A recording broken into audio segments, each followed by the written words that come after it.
I'm Joe Kane. I'm Dan Kane. I'm Sal Conca. And this is the Imperfect Podcast. Don't forget to go to hecklerkane.com and sign up to become an Imperfect Podcast Insider. To the bumper.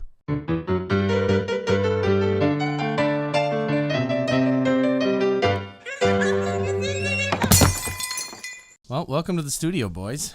What we're doing today is something a little different than what we normally do. We're going to be talking about our process on a contest that we joined. Yeah, these are contests that are available and open to anybody in the public, whether you're a filmmaker or not. There's contests out there ranging from cash prizes to swag prizes, all sorts of stuff. And so from time to time, we check these websites out. And actually, I should probably give everybody a clue of where it's called onlinevideocontests.com. You can't little plug for the website there. Yeah, why not? I mean, listen, if you're a filmmaker and looking to get into this stuff, video contests are a great way to test your creative strengths and weaknesses. Sure. I mean, well, here's the thing. It's a challenge. It's like going back to college and you get this challenge that's set in front of you. Like, hey, here's the parameters. Here's what I need done. And like, how do we make it into something that is viable, you know? Yep. This contest for us was a little particularly interesting because we had a time limit. We didn't find out about the contest when it started, so we didn't have as much lead time to get it done. We gave ourselves about 2 weeks from concept to production to completion and submission. So, which can put quite the strain. The good news is we're 4 people, to come together with ideas at Heckler Kane, and everybody has their strengths, and they're usually pretty clear when we run a project. Somebody takes the role of writing, somebody takes the role of producing, somebody gets behind the camera. We know who's going to edit. All these things. Well, I mean, certain things vary. We do change that up, but all the roles are usually covered because of our clientele, because of how we have worked together in the past. We just kind of know. It's like a shorthand that we've come up with throughout the years. Yeah, exactly. And I think, contests like this for us, they help us either, sharpen a skill set or push us to do something more creative. Again, I think there's something to be said for shooting things that are within parameters that you didn't create yourself, right? If you write a script like we did with Seymour the Unfortunate Vampire, we dictated everything. We chose, who we wanted cast and what the look was going to be and all that type of stuff. The video contest itself, while they want you to be creative, again, there are parameters. It needs to be no longer than 90 seconds. It has to be a certain resolution. It has to, be all these things and meet certain criteria. This one happened to be for a garage door opener, specifically Genie garage door openers, always at your command. Are you giving the pitch line now all of a sudden? I've watched the damn commercial so many times. Yeah. From what we did. So we've submitted at this point. We're waiting for feedback. We have no idea. We don't know how many people submitted. We don't know how well There's a bunch yet. of runner-up prizes. Hopefully we get something out of it. I mean... Yeah. I mean, the thing about this, why we chose to go after this one in particular, right? It had a huge cash prize. The grand prize winner here, what's at stake is $10,000. So the question is, if you could use $10,000. Yeah. Well, unfortunately, Joe, we're a team. You have to split it. I know. The big question, though, with doing this, right, Dan, is, can we make a $10,000 video? Yeah, right. Well, I mean, again, the parameters have a lot to do with that. It's essentially like a video obstacle course because you got to go, specifically do it a certain way. And sometimes at first it can almost feel like the creativity is a little hurt because it's not completely how you would do it, how we would do it. So it's definitely something that was fun to do and fun to come up with, but very different from coming up with your own script and doing, your own thing as opposed to having to enter a contest and try to get it done. Yep, and I'll just run down a couple of those restrictions that we're talking about, right? So entry video and finalist video requirements and conditions. All entries, videos, and finalist videos must comply with the following minimum guidelines to be eligible, right? So it must feature or describe a Genie garage door opener and or its features or capabilities. The videos must include a standard size single or double residential garage door that is compatible with any Genie garage door opener models found. If you're not the owner of the garage door featured in the video, the entrant must have permission from the owner of the garage door to use the owner's property in the video, right? Individuals other than the entrant not to appear without express written permission, may not appear in the video without express written permission, meaning you can't just have people on the street without signed release forms in your video. If they were submitted via Instagram or Twitter, you had to use their hashtag. They must conform to the format and size requirements. They cannot contain content that is irrelevant to the purpose of the contest. So, they want a garage door commercial. or video. Not a commercial. It's not that easy just to come up with it. In essence, what we shot for was doing a commercial. Correct. Some of these things get eyes on you, and we're a production company, and we do things for companies where we get money coming in, like as a paid gig. Yeah. But we also do this type of thing as a challenge for ourselves. I mean, we look at this and we go, well, what's the process that we go through to challenge ourselves for this? Yeah, and hell, if we want it wouldn't be a bad. Exactly. thing. We've done the 48-hour film challenges before. We've done a couple other things. They've always pushed us. We've always been happy with the work that comes out of those, and I think we were happy with the work that came out of this one as well. Spoiler alert. But how is it a spoiler? I don't know. Well, in case you thought it was horrible. Well, because I was We were happy. I was thinking about. I was trying to get to we're going to talk about the process, right? So this whole episode, we kind of blew past it a little bit, but we talked a little about the parameters, but we're going to talk about the process of how we pitched each other with our scripts, which is something we kind of do collectively now with all of our ideas. We kind of all pitch each other our ideas. We went through casting. We went through finding the location. We had the shoot itself. What happened on that day of the shoot? We're going to talk about post-production. So what happened after we shot, and we looked back at all the footage. And some of the messes. and some of the messes and some of the things that worked really well. The music that we chose for the video and sound production and all that good stuff, and color grading and the editing platforms that we used, and we're going to talk about the hurdles and what worked. So we're going to get pretty in-depth here on how we participated in this video contest and our process for making the video. And in this post, we'll leave the link to the video itself so you guys can watch the ad. Yeah. Well, let's start. The very first thing is, we went through the rules of the video contest, and we started to say, well, do we have concepts that are for this? And going through that, we each came up with basically our own concept. Concept. My name's Conka. Yeah, Conka. We came up with our own Conkas. The three Conkas. The three Conkas. We came up with our own. The way we went about doing this was we started out by coming up with our own individual script ideas before we even talked all as a group. So we basically put it out there. We started texting, and I mean, again, we're going through every process and every step that we went through. The first step, a text going out. Everybody want to do this? Yes. Thumbs up. Second, come up with a concept, and let's pitch concepts now. And several of us came up with several concepts, and I'm going to say that we're denied, but that's Joe's concept didn't make the cut. I know. It happens. You don't always make the cut.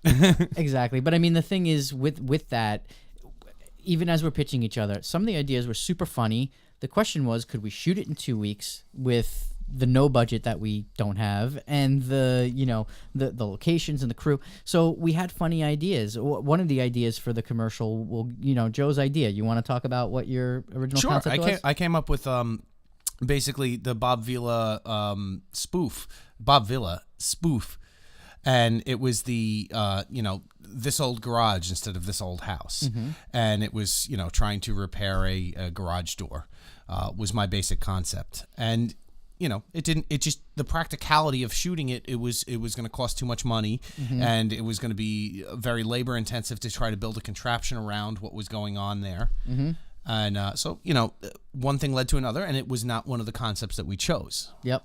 And what was your pitch, Dan? We had another one with basically keeping up with the Joneses, where the guy was going to be pushing a lawnmower, and then the neighbor had a ride-on mower, and then the guy eventually it came to the neighbor had a Ferrari, and he pulled it in. He couldn't get it into his garage, and the guy had a Genie. Somehow in low budget, we didn't get a Ferrari. Well, Yeah, my Ferrari was in a shop, so that was out the window. So Yep. And then, we had some other concepts, and the one we ended up landing on was Wayne's concept that we all ended up working on collectively. Was, basically every time somebody came home, there was something that the person couldn't pull in their garage. Yeah. Because it was occupied by something, whether it was boxes or the kids rocking out in their garage band or the hubby working out in the garage using it as a gym. Mm-hmm. So the concept essentially was frustration around not being able to use your garage, but at the end of the day, your Genie garage door is always,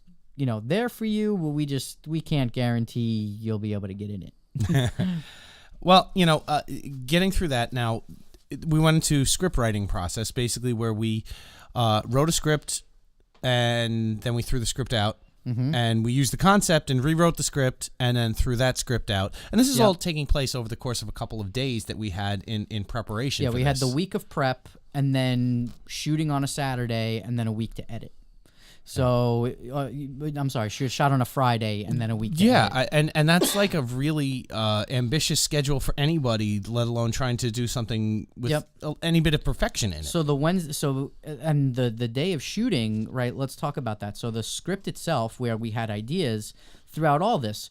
Danny's kid got sick and he was in the hospital for an overnighter. Joe, I don't know, what'd you do? Break your ass or something? I don't know what happened with you. I don't know. No, everybody, people weren't available on the weekend.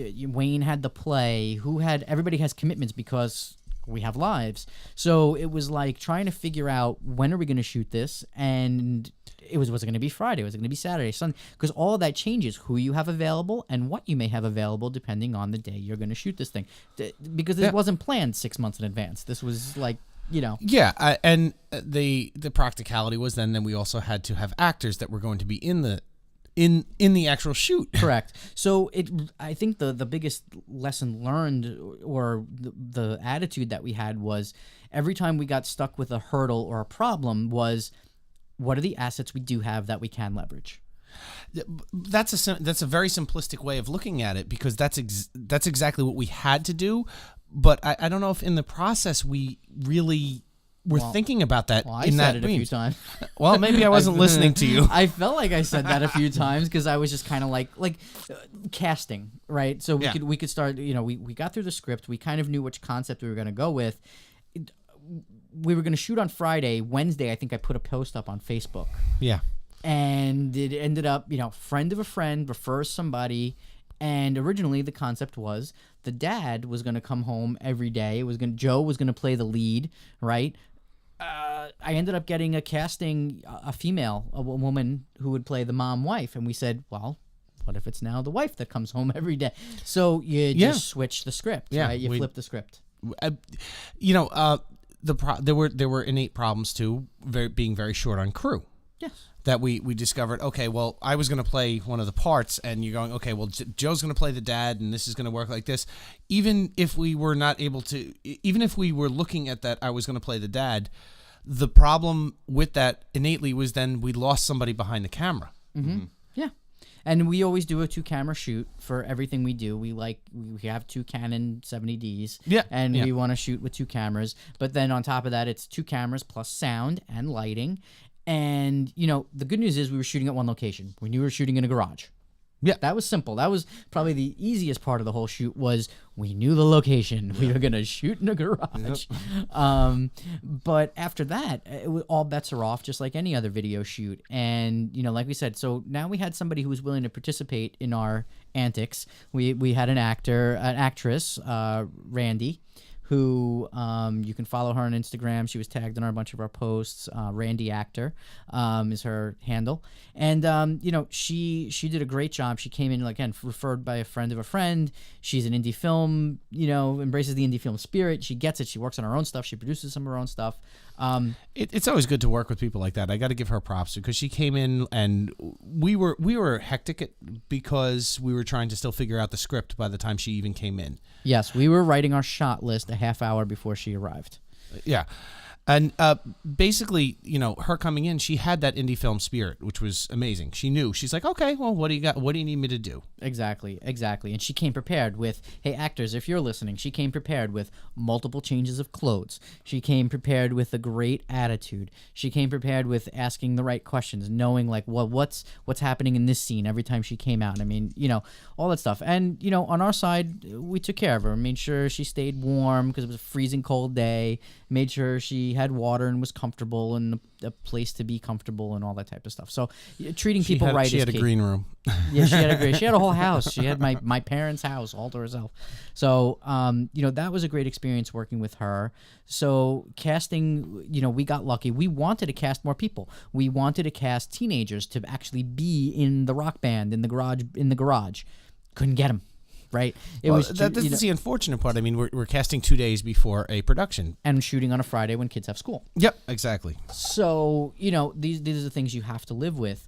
All of that started to change because now Danny had a family emergency. Wayne had to work. So basically, it was just me and Joe going to be on the shoot that day. Mm-hmm. So that leaves 2 cameras. Who's going to run sound? Well, that was what it boiled down to, that we decided the entire thing was going to be done in voiceover because we didn't have the clientele to run sound. That's actually not true. The whole thing was going to be done with visuals and music only. Visuals and music only. I apologize. You're right. No, you don't have to apologize. Once in a blue moon, I'm wrong. No, being told in visuals because having the dialogue was near impossible because we didn't have somebody to literally just hold a boom pole. Yep. Exactly. So it was like, what do we do again with the resources that we have? Mm-hmm. And it was just kind of like, well, if we're filmmakers and we're visual storytellers, let's use the visuals to tell the damn story. And we did that the best we could. We had like we said, the 3 scenarios lined up. One was, a garage filled with boxes. The second was, a bunch of instruments in there mm-hmm. portraying, what would be the kids' garage band. And the third was a gym where, the husband was going to be working out or somebody left the gym equipment in there. And then the finale of that, the culmination, the release, or what was Wayne's word for it? It was frustration, and then relief. Not release. Yeah, not release. So the relief at the end was she finally does pull in the garage, and you have this big culmination with some, great music and tagline at the end for Genie Garage Doors and all that type of stuff. So we're there the day of the shoot. Right, we show up, mm-hmm. like we said, writing the shot list a half hour before our actors showed up. Hanging lights. We were working on. I was on a 6-foot ladder hanging lights mm-hmm. in this garage, trying to light a garage. And Sal's standing there with a pen and paper, going, "What do we want for the next shot?" And I'm going, "Okay, I want this and this and this," and I'm dangling from the rafters in this garage with lighting kits, trying to bring light in. Yep. And we had natural light, but it's very difficult in the garage to shoot because you just don't know what you're going to get. And the sun is there's shifting. Also a sun shift thing, too, which was going on because, it's not just we were there for an hour and the sun was fine. It was rotating around the entire garage. Yeah, because we were there from 9 a.m. until 3 p.m. Mm-hmm. Which is not a super long shoot. However, it was enough time for the sun to have rotated from in front of the garage to behind the garage. Yeah, I might have cheated that a little. It was like 9:30. Our actors showed up around 11. So actually shooting, it was prep. Yeah, there was a lot of prep. And then shooting started around 11:30, and we wrapped shooting around 2:30 probably or so. So mm-hmm. so it was, about, 3.5 hours worth of mm-hmm. actual footage. It was a good solid shoot. Oh, I know. I mean, to shoot essentially 4 scenes for a 90-second. But I have to tell you, the one thing that we did right was making sure that we had that shot list completely prepped. If we didn't have that shot list, it would have taken an extra 4 hours. And, mm-hmm. and I can't emphasize that enough to anybody who's starting out, who's trying to do it, going, oh, I'll just do it off the cuff. If you don't have a shot list, it's going to take longer. Yep. That's what it boils down to. Can it be done? Yeah. Yeah. But yes. it's just going to take longer. Yeah. Yeah, it's going to take you longer. You're going to sit there and wonder. And then when you have the shot list, that gives you the freedom to be a little more creative while you're shooting, because then you go, oh, I got the shot. That looks good. But let me just try it this way now because I'm seeing it through the lens, or I'm seeing seeing it framed and all that stuff. You know, when these things happen, do you ever get everything you always hoped? Do you ever, you know, look back at the footage and go, yeah, you never get everything you wanted. You know, in terms of location, so the 3 setups in the garage, those all had to be taken care of. We had a lot of footage of her in the car driving. So we had shots of her inside the car, outside the car, pulling in the driveway, pulling in the garage, you know, pushing the garage door opener, making sure she uses the phone app, pushing the app, changing outfits between, because they're different days, putting the car into park, lighting the car inside, pulling the bags out of the trunk. Yeah. You know, we were able to come up with some creative things because we were very efficient with the shot list that we had. We were able to add in a couple of extra shots where we said, okay, we've got all this stuff covered, and everything you just mentioned was a lot of stuff, and we have it all covered. But now we can go, okay, well, let's try this shot. Sure. Let's try that. You get to be more creative when you're more efficiently organized. Yep. So, you know, I don't know whether there's much more to talk about on the shoot that day. Yeah. But, you know, we're done. We wrap. We go eat pizza. And, you know, Joe starts looking at the stuff. And what'd you think when you started looking at the stuff? I was ready to give up. You know what? You look at it and you go, okay, this is a cool shot. That is a cool shot. This is a cool shot. And I did a quick cut. I guess you can call it cut. Well, a rough cut. Whatever. Thank you. We call it rough cuts. Sure. We call it a rough. No, that's legit. Yeah, all right. We're so legit. I don't know you. I love being too legit to quit. Oh, I totally did that wrong. What is it? Too legit to quit? Yeah. No. Go ahead. Anyway, go ahead. Just no. We're losing people, Joe. All right. Anyway, you know, I did a rough cut, came back and said, I don't know if this commercial is going to work, basically. Yep. And it went through several different edits, and then we ended up dishing it off to Wayne, and Wayne ended up re-editing the whole thing. Yep. For better or worse. For better. I'm saying, like, it was absolutely for better, but, like, it's hard when you're in the moment and you're on a tight deadline, right? And somebody else comes in and edits, and you go, shit, I don't know. But the reality is he edited, and it changed the entire tone of the story. And he had to recut the story himself. He had to look at it and go, okay, well, here's the script. Here's what he envisioned originally when he had a concept. Here's what we had a whole list of parameters of things that we came up with as a group when we changed the script so many times that it didn't work. And he wasn't there the day of the shoot. Oh, yeah. So, you know, we got creative because I'm, you know, not a traditional filmmaker, and I just go, I want to just shoot that cool shot. And I'm all about, like, let's go shoot that cool shot. I know. So, you know, you start shooting stuff, and then you get back and, like, yeah, you go, shit, I maybe don't have everything I need to tell this story this way. Yeah. The good news is we did shoot a lot of extra footage. We had a lot of things, and it did work. So the way Wayne re-edited it, it took that, like, what we envisioned and thought, like the order of things. We thought it was like, oh, the garage band is first, then the mother-in-law moves in, then the hubby is comical working out in the garage, and then, you know, I was like, on the music on top of that. The original concept was each scene was going to be changed by music. Yeah. Because it was like, I can't find one piece of music that will work the entire video. Yeah. And the original cut was 1:37. So we were 7 seconds over our limit to begin with. You know what? That was something that was bothering me big time. When, for whatever reason, me having an extra 7 seconds was like, I'm always one that, like, let's trim the fat. And when we trimmed the fat and tried to actually tell the story and it was 7 seconds over where it needed to be, my head was exploding. Yep, and that's where it takes a fresh set of eyes.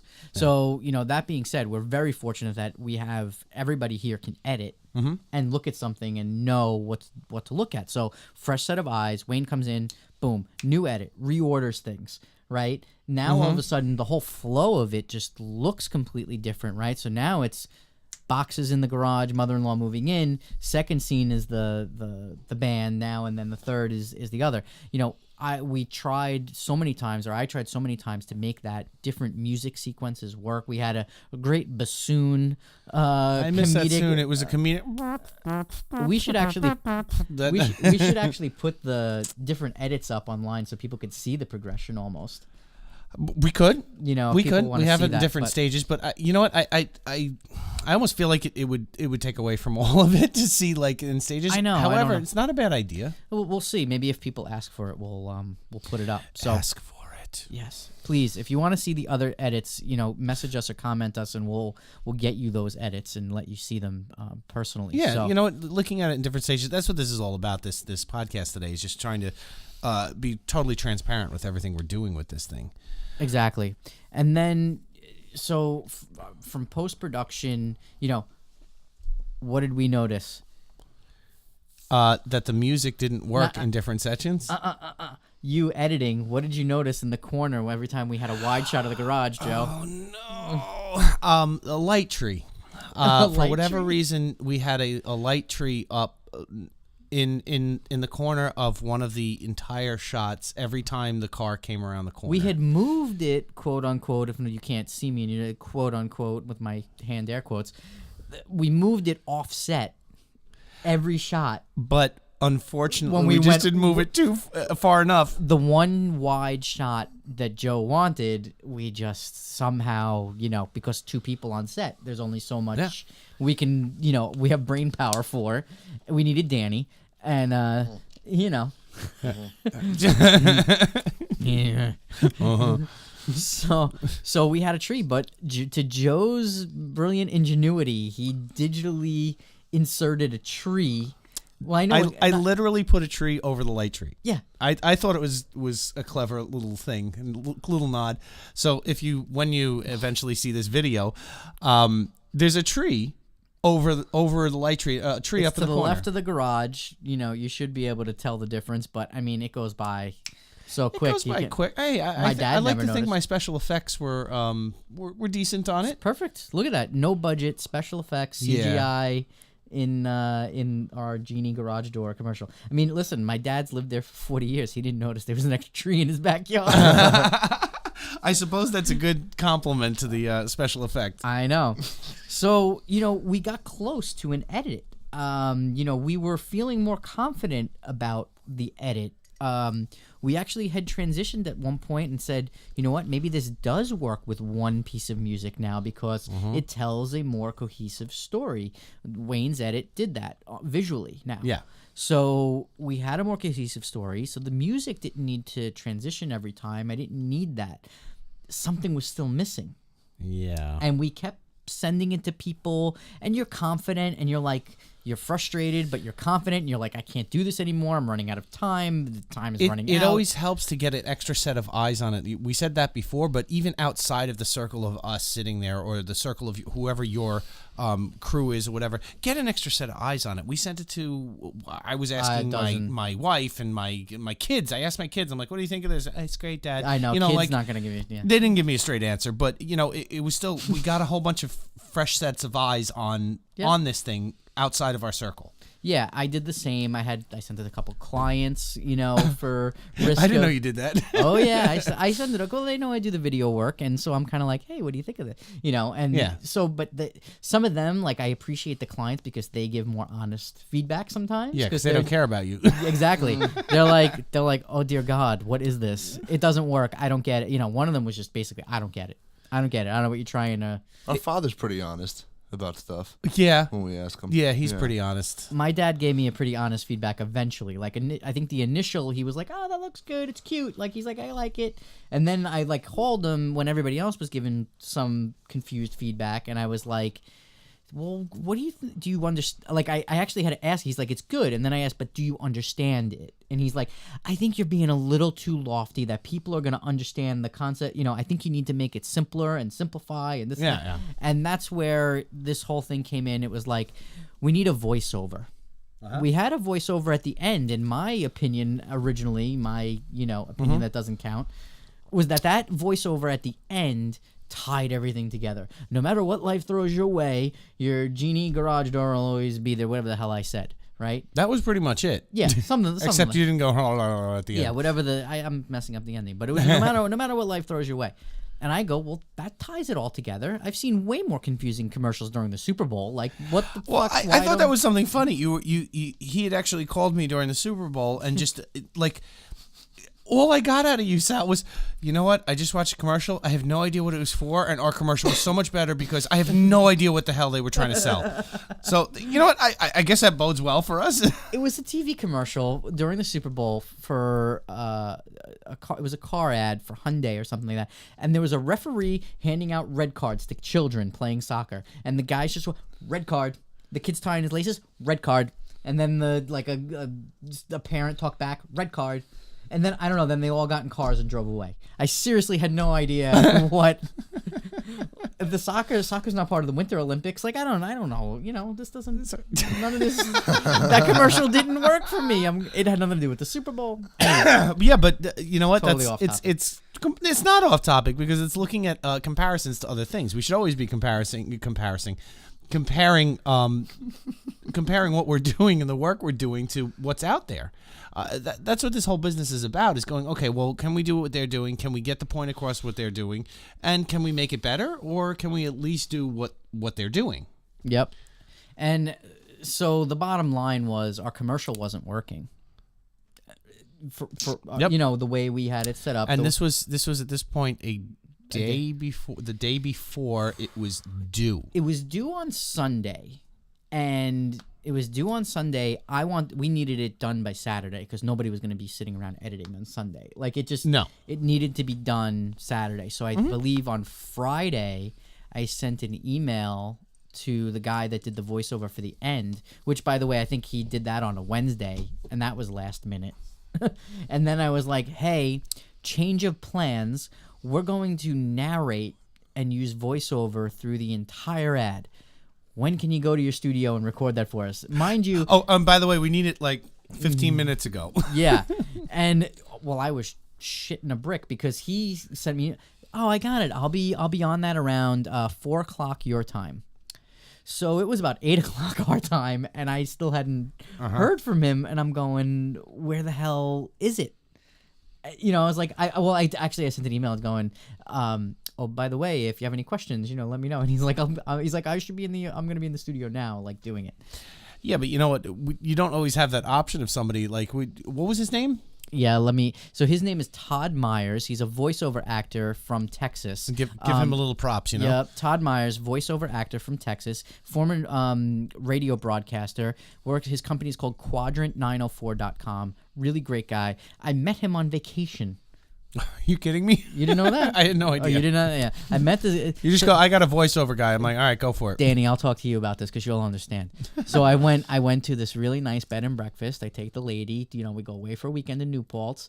You know, bed and breakfast. You sit there, you got to sit there with other people, couples, et cetera, et cetera. Mm-hmm. It was all about the food, Dan. This guy, the guy that runs the bed and breakfast up there, and I'm not giving him a shout out because I can't remember the damn name. But he cooked up these very amazing breakfasts. So anyways, we got to know this couple there every morning. Right. And what do you do? What do you do? And he was like, I'm a voiceover guy. And I was like, oh. I was like, we do commercial work. I'm like, I'll probably be able to use it. Right. So we've kept in touch, and here we go. Here's the first thing I was able to use him figure. in. I mean, but this is another important lesson is you never know where the next relationship's going to come from that you're going to need for your next project. I mean, you know, as much as I love you, Joe, his voice on that versus yours, I mean, it's night and day. I did the voiceover originally, I know. and I sent it to you, and you're like, it's okay, but in your tone of, it's okay, I was like, okay, he doesn't like it. Well, because we already knew what his voice sounded like, so it's just hard to go back. Sure, we had heard his voice, and he's got a amazing voice. Yeah. There's no two ways about it. So Todd, thank you very much because he definitely had the right voice for that. Yep. If you're asking me, I'm more better suited if we have Jar Jar Bings or something in there. Please don't do it. I want to. No. Worst Star Wars film ever. Lisa likes Star Wars. Ruined. If anybody bails on the podcast now, I understand. See, now people are tuning in. They know. I'm hoping for controversy. So that all worked out, and that ended up being our final product. At the end of the day, we ended up with a 1 minute 6 second cut.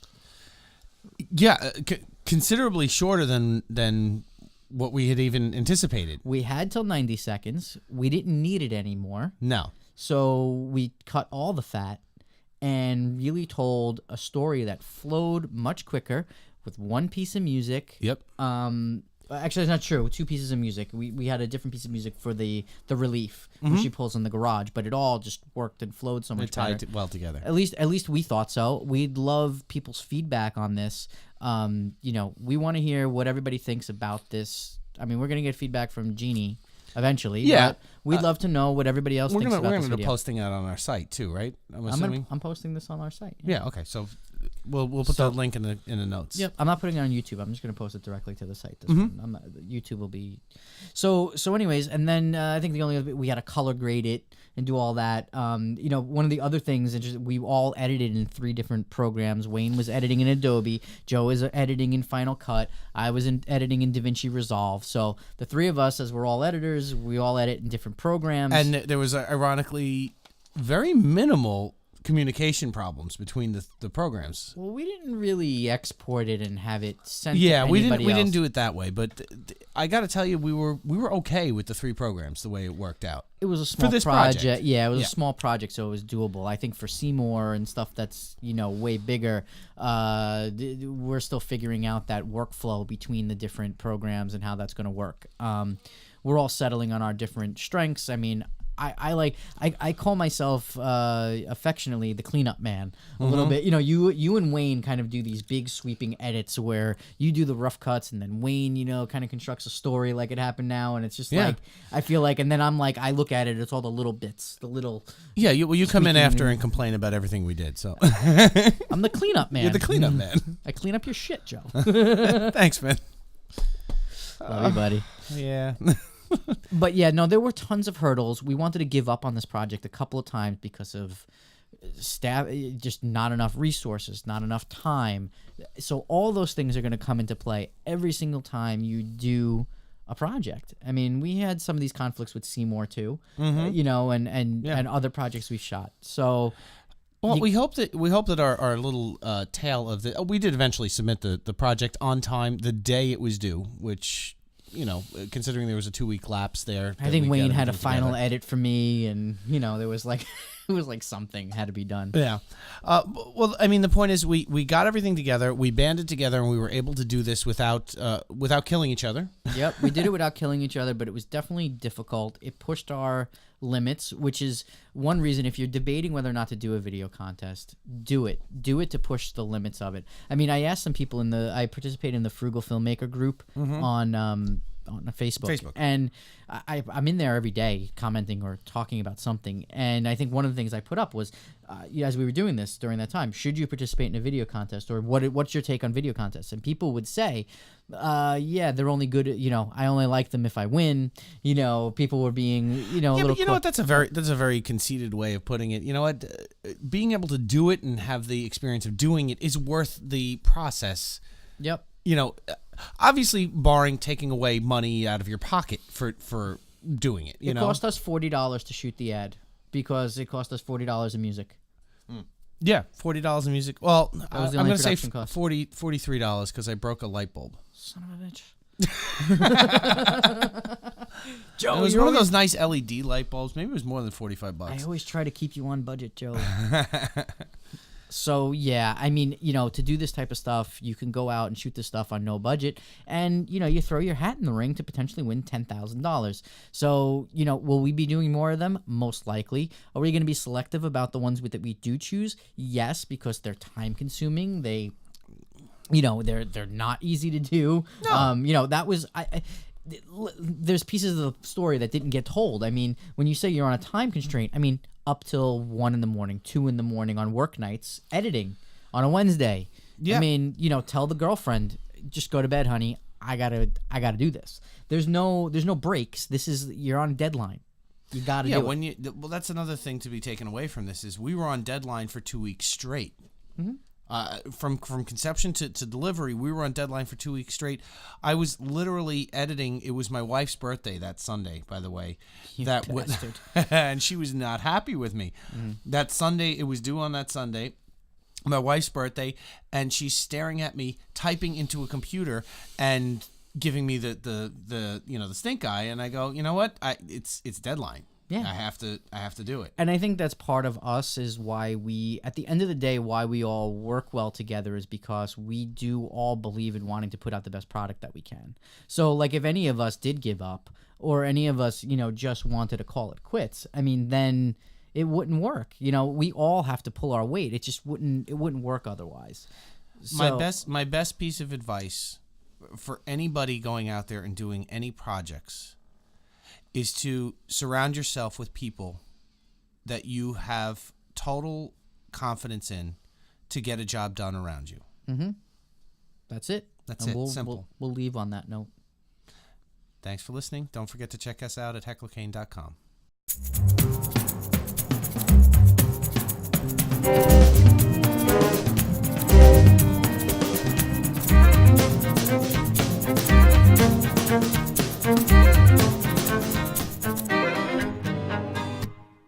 Don't forget to go to hecklerkane.com and sign up to become an Imperfect Podcast Insider.